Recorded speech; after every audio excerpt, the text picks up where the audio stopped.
لا تنسوا الإعجاب بالفيديو والاشتراك بالقناة وتفعيل الجرس.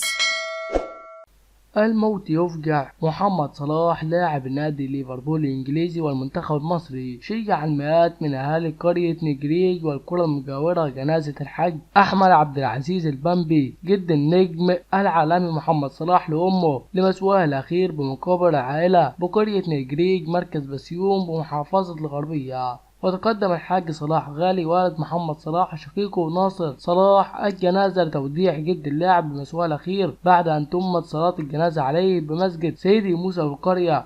وأعلنت أسرة عبد العزيز البنبي رئيس مجلس إدارة مركز شباب محمد صلاح وخالد اللاعب وفاة جد اللاعب محمد صلاح لأمه وتشييع جنازته عقب صلاة الظهر بقرية نجريج بسيون. ويعد اللاعب لمنتخب مصر أيقونة الرياضة داخل مركز ومدن محافظة الغربية وقدوة للشباب من محبي لعبة كرة القدم والذين لديهم طموح في الوصول لهذا المستوى من اللعب مع الأندية الكبار وخاصة بمسقط رأس اللاعب والذي يوجد به العديد من المواهب الرياضية.